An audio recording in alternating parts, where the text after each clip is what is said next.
Alright, so we're going to be doing another tournament today, as we do need to reach that 10,000 dinar threshold so that we can actually buy a Weaverian Dye Works. That is going to be our first goal, basically, so that we can actually profit from it and continue running around, leveling up our forces, you know, losing honor, because that's exactly what I really want to do. I actually want to lose honor here. So if I can lose honor, then that's obviously going to enable me to utilize and indeed summon some really powerful units as we go forward. And that's going to be really, really fun. So, was that it? That was actually it. Okay, fantastic. I was actually hitting my own units there for a second. Okay, so we actually have throwing weapons. And it's actually working pretty nicely, I think, so far. And, oh, nice one. Nice one. We actually have a Necromancer as a helper here. I'm a bit worried about this, actually, because that means that we're going to potentially have to face her in one of the advancing rounds, and that is not going to go well, I don't think. Or it might, because I did actually just eliminate someone. Oh, I eliminated 2 of them. Look at that. I can actually give up the fight already. Fantastic.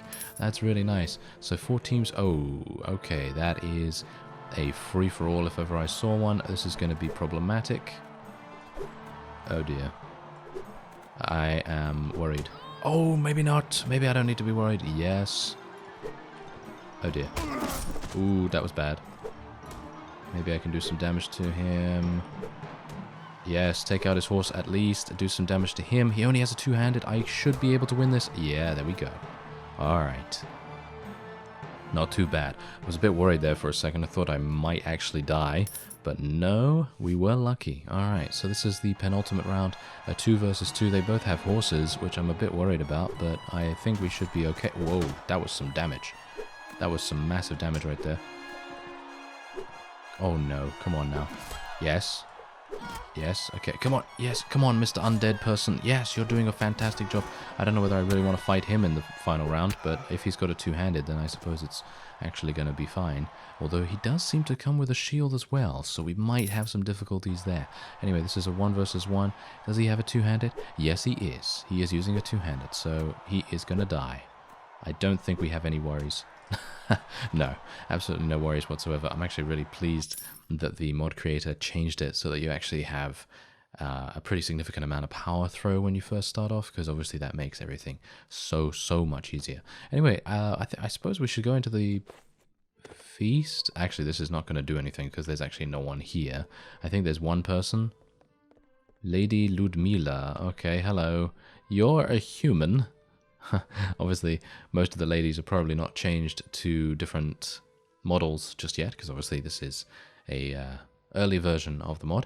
Anyway, actually wondering whether I should try to know more about her. She's a daughter, sister, and daughter. Oh, okay. So she's actually single. Okay, this is good, because that means I can dedicate my successes in the recent tournament.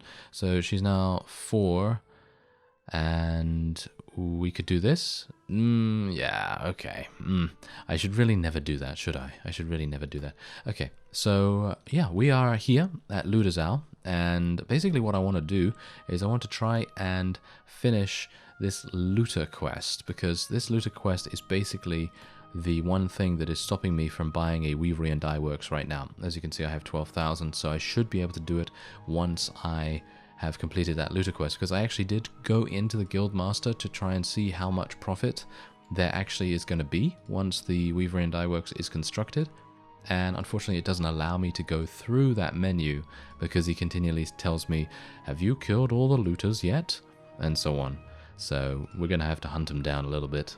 Alright, so I got myself into a pretty interesting situation right here. Basically, I already killed one looter party. They only had about 10 or so units. It really wasn't anything to worry about there.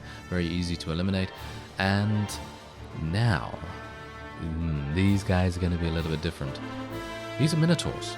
We're actually fighting minotaurs right here, and I am not entirely sure if we're actually going to be successful in defeating them in general. I think we might actually have severe problems. So we'll see whether that is actually going to be the case, because as you can see, they do come with massive 2-handed axes. And, well, yeah, you can also see that they are absolutely murdering every single one of my forces right now. But here's the thing. If we can actually take one of these guys prisoner, then I think we're going to be pretty happy with that. Or maybe just, you know, maybe just hitting them and getting the experience from them, because obviously the experience is really, really good. We did level up in the previous episode as well. Wow, I do so much damage with this, and this is the initial spell that you're going to get. So I can only imagine how much damage I would be able to do with a more advanced version of Shadow Bolt or something like that. But anyway, we do get a chance to, well, rescue some people. Personally, I'm not going to do that. I'm going to keep the theme of this series, which is basically to use only undead units or affiliated units with the undead. In other words, I might use some of the Eurasian units that you can get from this faction right here, but otherwise I'm pretty happy to just go into my grimoire and summon undead like that, because that is going to do a wide variety of different things.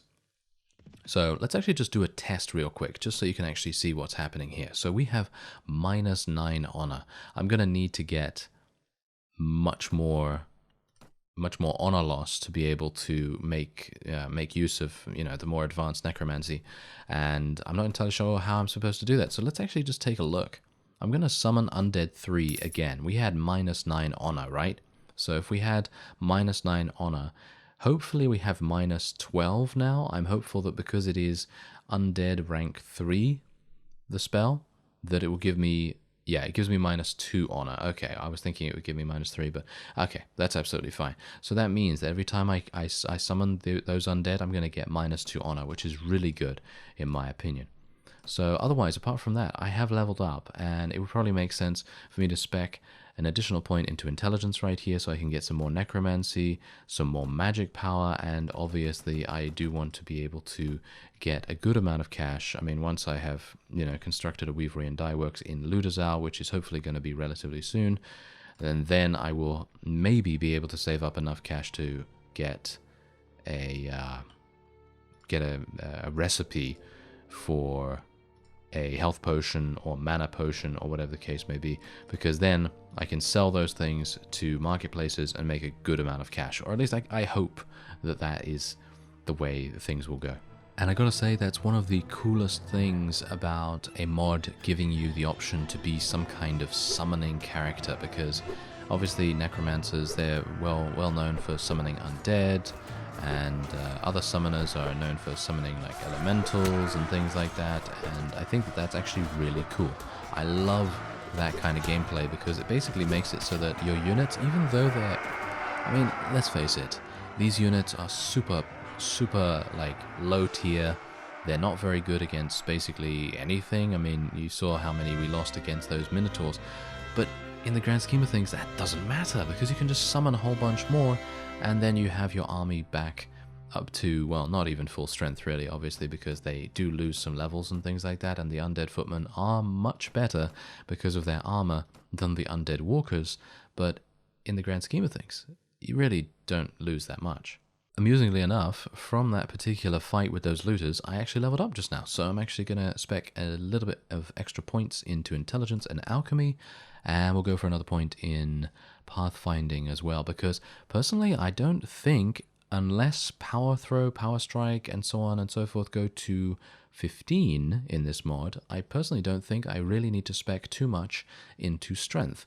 I'm thinking we're probably going to go, well, for the final kind of character build for Arcane, I think we'll probably go for something like 12 or 15 in strength, just dependent on whether particular armor has certain requirements. And that is basically the only time that I'm going to be thinking about speccing into strength, because if I'm playing him well, then he's really not going to take any damage whatsoever, because I will be able to kill any enemy, or at least I should be able to kill any enemy if I'm skillful enough at it, with my power throw skill. And it seems like I have actually just completed the looter quest, which I'm very pleased about, because obviously that means I can now speak to the guild master in a much more extended fashion, and I should be able to build my Weavery and Dye Works. Yes, I can. Okay, that's fantastic. That's really nice.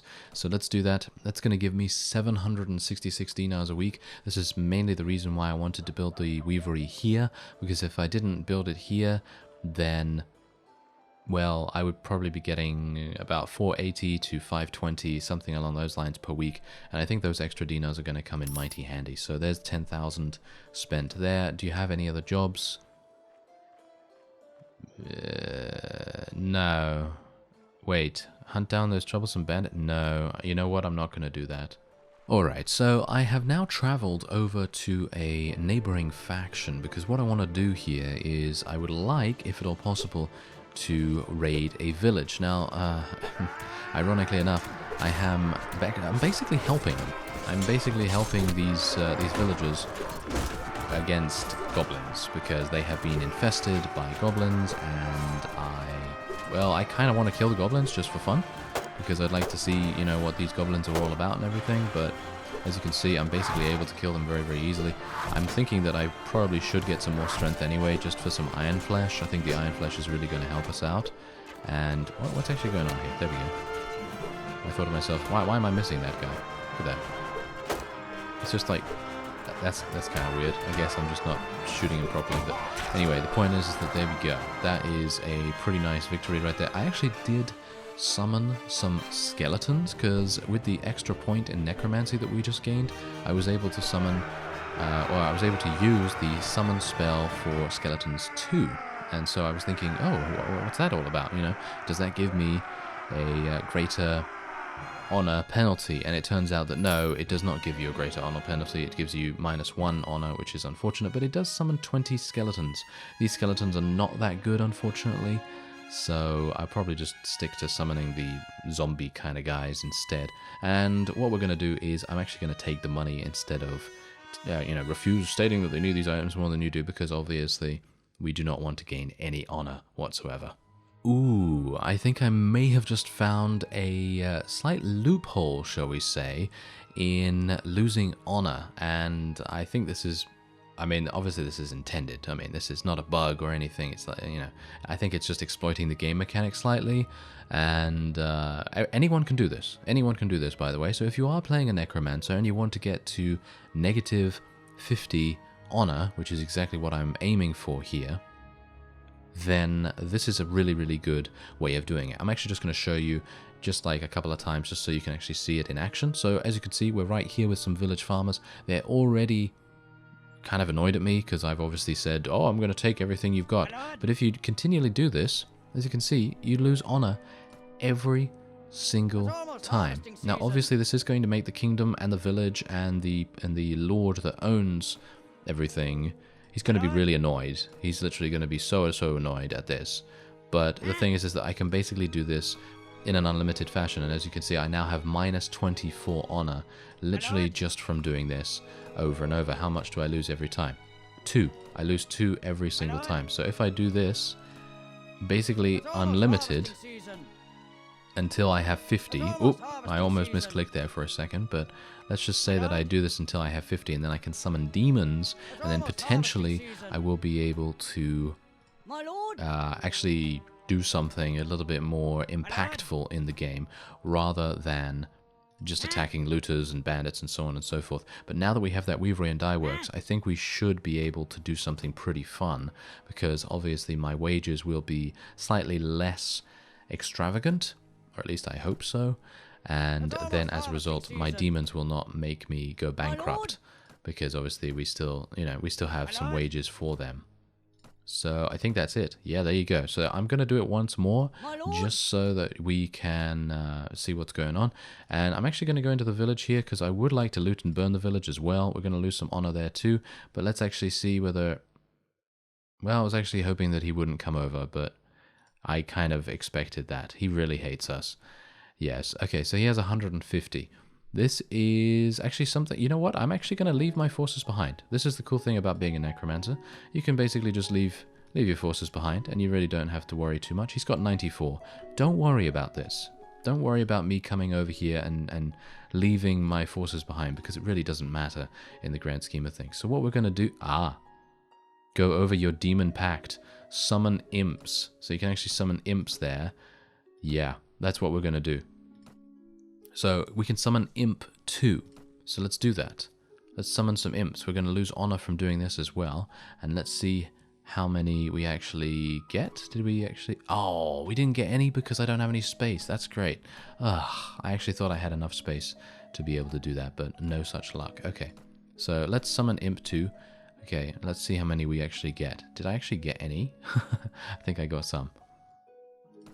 There we go, we got 5.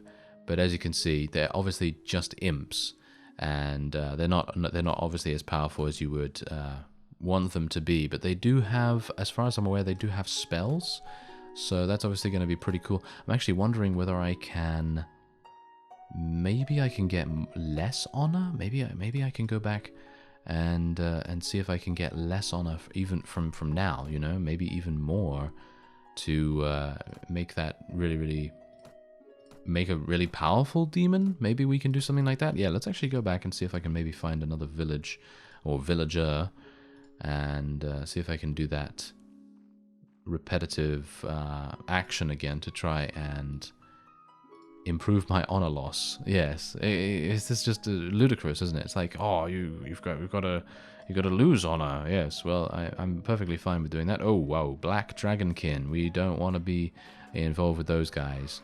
Thank you very much. Alright, so let me have a look at... Okay, that guy really does not like me. Well, basically that entire kingdom does not like me anymore. So I'm going to have to be a bit cautious about what I do in their lands. Because, well, let's face it... Oh, hello.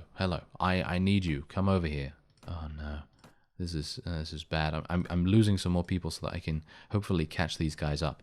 Oh, yeah. Okay, you know what? I can't do that because that's going to involve them in the battle, basically, and I don't know whether that's going to allow me to escape and do it repetitively. So I'm going to search around for some more villagers. I'm pretty sure I should be able to do it relatively easily, and then hopefully I'll be able to get even more negative honor so I can maybe, hopefully, spawn some higher tier demons. Alright, so I did do the repetitive action with those villagers over and over and over again, and I am now at negative 106 honor. Now, this unfortunately did not make any difference to my ability to summon imps or hellblaze or whatever you're going to be summoning, and instead I actually did level up recently, and as a result I was able to gain these short hellblades because I leveled up. I gained the next level in Necromancy, and as a result, I'm now able to get these guys. So I can only assume that once you get to a very high level of Necromancy, so 8, 9, maybe even 10 Necromancy, you're going to be able to summon even stronger, more powerful demons. So let's summon these guys and see what they're actually all about. And saying that I actually thought that they were units, they're actually not units. They're actually it's actually a weapon. It is actually a one-handed swing 55 cutting damage weapon, which is just insane. This is one of the most insane weapons I've seen so far. And obviously it doesn't have any special things on it, you know, it has no crush, it has no bonus against shields or anything like that, but it being able to do 55 cutting damage with swing and while having decent speed, decent weapon reach at the same time, I'm perfectly happy with that. Okay, so we're now going to test out our wonderful blade right here. It's basically a military cleaver kind of thing, but just better in every single way. And we're going up against some were-rats. I believe I've actually seen comments about were-rats, and apparently they're either really powerful or not at all, and I'm not entirely sure, but I suppose we'll see. Anyway, we do have imps now, so imps are obviously going to be pretty interesting to see what they do. I think they are not that effective because we have actually fought imps before, and I really didn't think of them as being that effective, so maybe we just need to get a whole bunch of them or something like that. Or maybe we just need to get, like, I don't know, a combination of the two, because having imps, you know, firing with their fire abilities and things like that. Yes, firing with their firing abilities. Yes, very good. And, yeah, and having then the undead footmen to come in and do some damage in close range combat, that's probably pretty good too. Alright, so I might be buying, yes, I'm certainly buying more than I can chew right here. Yes, I'm certainly biting off more than I can chew too. Anyway, 52 of our troops against the enemy's 26. Now these guys are blue dragonkin, I do not expect to win this, but I would very much like to. If I can win this, then the renown value is going to make it all worth it. I really don't care about any of my units. All of my units can die. I don't mind about that whatsoever. Obviously, it would be good if they would not die, but it really isn't a big deal whatsoever, because these guys are expendable in every single way. Sorry to tell you guys. Yeah, I'm talking to my units now, obviously, but yes, very, very sorry to tell you. Anyway, point is, we should be victorious here if... I don't actually know. Actually, maybe we're not. Maybe we're not going to be victorious. But, well, whatever the case, we're just going to try our very hardest here, and we'll see if we can maybe... What? Well, that's put pay to that, hasn't it? That has absolutely put pay to that. Yeah. Okay. I guess what I'm going to do instead is actually end this episode off here. I wanted to attack these guys, but it is quite clear that they are way too powerful for us. So what I'm going to do is I'm going to continue summoning imps. I will probably create an entire army out of imps and try to swap out the undead footmen, because I'm not entirely sure which one is more powerful. And I'm going to do some testing off screen, see if I can maybe figure out which composition is going to be better. And then from there, obviously try to get some additional experience by continuing to do tournaments and continuing to fight looters and things like that. And hopefully we will then gain probably 8 in Necromancy. That's the next level that we can get. And then hopefully I will be able to summon a much more powerful demon that will support the imps. You know, they are just fragile. They are just so fragile that it is probably a good idea to try and get some kind of tanky melee infantry sort of unit. Anyway, that will be it for this episode. I thank you very much for watching, and I will see you next time.